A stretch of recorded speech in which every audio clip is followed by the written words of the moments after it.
جب سید الشہداء مکے سے چلنے لگے تو وہاں پر بعض جگہ لکھا ہے یہ اب میرا جی چاہتا ہے کہ کیونکہ بچوں کے چہرے میں تمتماتے ہوئے دیکھتا ہوں تو میرا دل چاہتا ہے جملے ادا کروں. فاسند علی ظہر الکعبہ، پشت کو امام حسین نے دیوار کعبہ پر ٹیک لگا کر یہ خطبہ دیا. ظاہر سی بات ہے پوتا بھی آئے گا تو وہیں ٹیک لگا کر دے گا.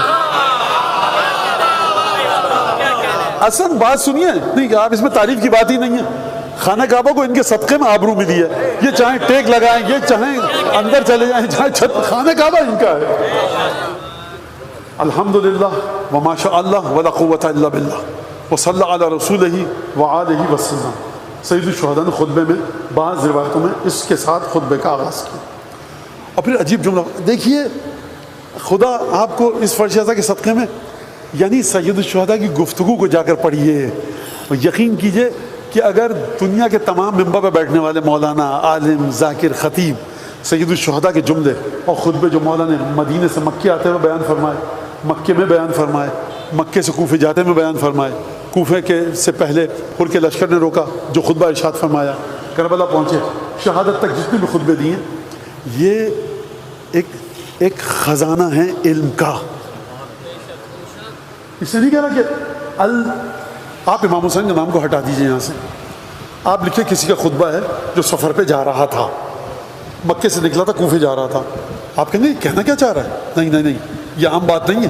یہ بڑے کوڈنگ کے ساتھ رمزیہ گفتگو کر رہا ہے. اس کو ڈی سائفر کون کرے گا؟ خود امام حسین کی سیرت ڈی سائفر کرے گی، خود امام حسین کی اولاد آ کر ڈی کوڈ کرے گی اور تاریخ ڈی کوڈ کی. الحمد خدا ولا قوت ما شاء اللہ ولا قوت الا باللہ وصلی علی رسولہ وآلہ وسلم. درود بھیجا محمد آل محمد پر، رسول خدا پر، خدا کی حمد و ثنا کی. اور میں دیکھیے مجھے خود سمجھ میں نہیں آ رہا کہ میں اس خطبے کو آپ کے سامنے کیسے پیش کروں بخدا. اور آپ کی آنکھیں جو میں دیکھ رہا ہوں کہ خدا کی قسم اگر ایک اپنے جو بچے بیٹھے ہیں نا، کہ اگر ایک کے دل میں بھی سید الشہداء کی معرفت اس طرح سے آ جائے کہ جس طرح سے امام زمانہ آپ کے لیے ہاتھ اٹھا کر دعا کریں، خدا کی قسم اس کے بعد زندگی کا کوئی فائدہ نہیں ہے. بس جنت انسان کی پکی ہو گئی کہ آپ کو معرفت سمجھ میں آ جائے کہ سید الشہداء ہے کون، اور یہ خطبہ دیا مولانا نے کس انداز سے دیا اور کن حقیقتوں کو بیان فرما رہے ہیں. میں اپنا جملہ کو، میرا عقیدہ ہے کچھ بھی کہو، کعبے کی پشت دیوار سے جب مولانا ٹیک لگا کر خطبہ دے رہے تھے، کعبے کی بنیاد اگر ہل جاتی تو کم تھا. اس خطبے کے الفاظ ہی درود پڑھیں محمد آل محمد پر. ہمت ہی نہیں ہو رہی اس کے الفاظ کو میں کیسے ادا کروں. فرمایا ما اولہنی الی اسلافی اشتیاق یعقوب الی یوسف. میں کہہ رہا ہوں یہ جملہ خدا کی قسم، یہ خدا کی قسم میری ہے. میں جتنا شوق ہے نا، مجھے دل تڑپ رہا ہے میرا اپنے اجداد سے ملاقات کے لیے. رسول خدا، عبد المطلب، ابو طالب، فاطمہ بنت اسد، خدیجہ، جعفر طیار، علی مرتضیٰ، حسن مشتبہ، جناب ہاشم، عبد مناف، جہاں تک جہاں، ننیال، ددیال. اتنا تڑپ مولا فرما رہا ہے تمہارا مولا حسین جب کوفے کی جانب جا رہا ہے، مکہ چھوڑ کے 8 ذی الحج کو. ما اولہنی الی اسلافی اشتیاق یعقوب الی یوسف. مجھے اتنا شدید ولا ہے، اتنا دل تڑپ رہا ہے میرا کہ کسی طرح سے میں اپنے اجداد سے جا ملوں. اور ایک ہستی کا تو میں نام لینا بھول گیا، جس بیوی نے چکیاں پیس پیس کو پالا تھا.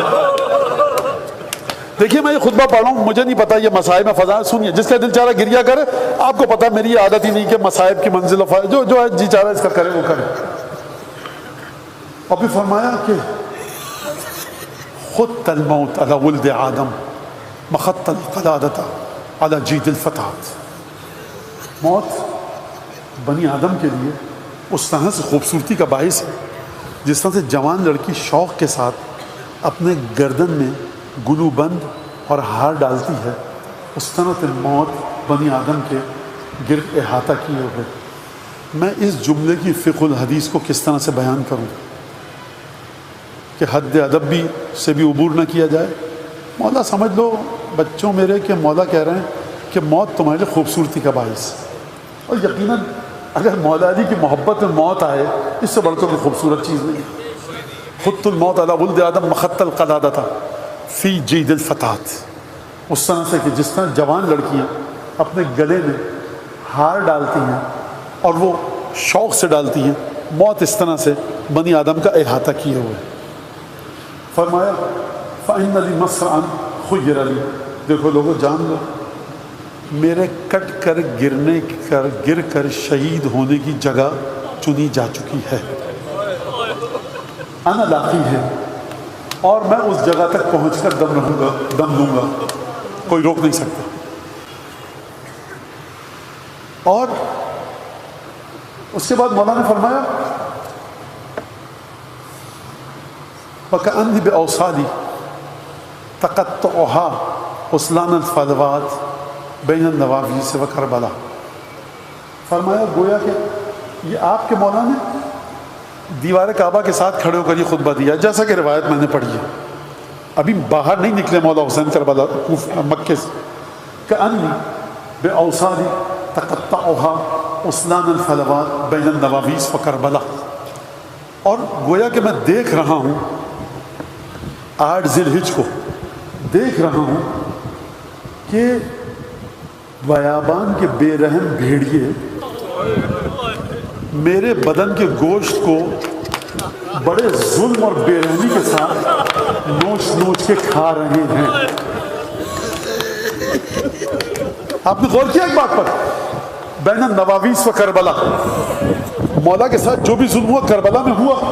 یہ نواویس کون سی جگہ ہے؟ علماء فرماتے ہیں کہ نواویس اس جگہ کا نام ہے جہاں پر حضرت حر کی قبر ہے. حر کے لیے اس سے بڑھ کر عزت کی کوئی مقام نہیں ہو سکتا کہ مولا نے حر کو اپنے جسم کے ٹکڑوں سے تشبیہ دی.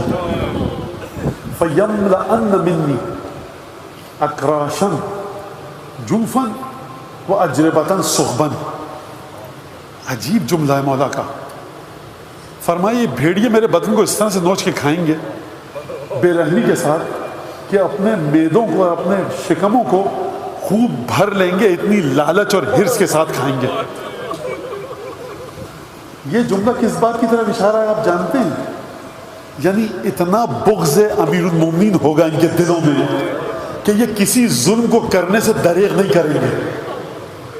فرمایا لا محیصہ، فرمایا کوئی دوری کا راستہ نہیں ہے اس چیز سے کہ جس کو خط بالقلم، جس کو خدا کا قلم طے کر چکا ہے، مشیت لکھ چکی ہے.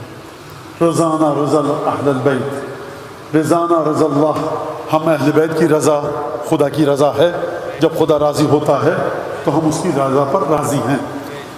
نصبر علی بلائہ فیوفینا اجور الصابرین. ہم اس کے امتحان پر، یاد آ رہا ہے جملہ امتحان کا، ہم اس کے امتحان پر صبر کریں گے اور خدا ہم کو اجر دے گا، صبر کرنے والوں کا اجر. پھر فرمایا عجیب جملہ اس کے بعد سید الشہداء نے، یہ جملہ واقعاً بڑا عجیب جملہ ہے. اور اس خطبے کا جملہ سید الشہداء کس انداز سے جملہ فرما رہے ہیں کہ دیکھو لا تشز لحمت رسول اللہ عنہ، رسول خدا. اب میں اس کو کس طرح سے عربی کے الفاظ کے بارے میں گفتگو کروں، آسان الفاظ میں بتا دوں، بچے بیٹھے. دیکھو یاد رکھو رسول خدا کے وجود سے جو ٹکڑے جڑے ہیں نا، وہ ایک بھی رسول خدا کو چھوڑ کر نہیں جائے گا. وَهِيَ مَجْمُوعَةٌ لَهُ فِي حَظِيرَةِ الْقُدْسِ. یہ ٹکڑے رسول خدا کے بدن کے، رسول خدا کی خوشنودی کی خاطر حظیرۃ القدس میں، عالم قدس و طہارت میں جمع کیے جائیں گے. یہ کن ٹکڑوں کی بات ہو رہی ہے؟ اس میں زہیر ابن قین بھی شامل ہے، اس میں علی اصغر بھی شامل ہے، اس میں جناب مسلم ابن اوسجہ بھی شامل ہے، اس میں حر بھی شامل ہے. اور فرمایا کہ تقر بہم عینہ وینجز لہ وعدہ، ینجز لہم وعدہ، کہ یہ وہ ٹکڑے ہیں رسول خدا کے جو عالم غیب میں رسول خدا کی خوشنودی اور مرضی کے پیش نظر جمع کیے جائیں گے. یہ وہ ٹکڑے ہیں رسول خدا کے کہ جب رسول خدا عالم غیب میں ان کو دیکھیں گے تو رسول خدا کی آنکھیں ٹھنڈی ہوں گی. اور پھر فرمایا یُنَجِّزُ لَهُمْ وَعْدَهُ، اور جو خدا نے وعدہ کیا ہے رسول خدا کے ساتھ وہ انہی کی خاطر کو انہی کے ساتھ خدا پورا فرمائے گا. اور پھر فرمایا کہ دیکھو من کان باغنا فینا محجتا وموطنا علی لقاء اللہ نفسہ، جو ہمارے اپنے خون کو ہمارے رستے میں نچھاور کرنے کے لیے تیار ہے اور خدا سے ملاقات کے لیے تیار ہے۔ مولا نے یہ نہیں کہا خدا سے ملاقات کرو، فرمایا دیکھو جو میرے ساتھ رہ کر اپنی جان نچھاور کرے گا، خون بہائے گا، اس کو منزلت یہ ملے گی کہ جب تم عالم غیب میں جاؤ گے تو رسول خدا کی آنکھیں تمہیں دیکھ کر ٹھنڈی ہوں گی۔ جو حبشی غلام ہے نا جون، جب یہ گیا ہوگا حضیرت القدس میں، رسول خدا کی آنکھیں ٹھنڈی ہوئی ہوں گی۔ جب یہ گئے ہوں گے نا مسلم ابن اوسجہ، رسول خدا کی آنکھیں ٹھنڈی ہوئی ہوں گی۔ آپ کیا سمجھتے ہیں شہدائے کربلا کو؟ آپ امام حسین کا مقابلہ کرنا چاہتے ہیں؟ ارے شہدائے کربلا کے قدموں کی خاک کے برابر کوئی نہیں ہو سکتا جن کے ذریعے رسول خدا کی آنکھیں ٹھنڈی ہوں۔ مجموعۃ لہ فی حظیرۃ القدس، عالم قدس میں، عالم طہارت میں ان سب کو اکٹھا کیا جائے گا رسول خدا کی خاطر۔ یونجز لہم وعدہ، اور ان کو خدا وہ دے گا کہ جس کے بعد رسول خدا یہ سمجھ جائیں گے کہ رسول خدا کے ساتھ جو خدا نے وعدہ کیا تھا وہ پورا ہوا۔ یہ رسول خدا کی آنکھوں کو ٹھنڈے کریں گے، یہ رسول خدا کے لیے وعدے کو پورا کریں گے۔ کہا دیکھو تم میں سے جو شخص چاہتا ہے اپنے خون کو ہمارے راستے میں بہا دے، رات کے لیے تیار ہو چکا ہے، فَلْيَرْحَلْ فَإِنِّي رَاحِلٌ مُصْبِحًا انشاءاللہ، وہ میرے ساتھ چلے، ہم مکہ چھوڑ دیں گے۔ اس کا مطلب کیا ہے؟ یہ جو حسین ابن علی تم سے کہہ رہا ہے کہ تم میرے ساتھ چلو گے، مر جاؤ گے، حکومت نہیں لینے جا رہا، تخت پہ قبضہ کرنے نہیں جا رہا، اپنے علم غیب کا اظہار فرما رہے ہیں کہ جو میرے ساتھ جائے گا مر جائے گا، موت آ جائے گی۔ کون سی موت؟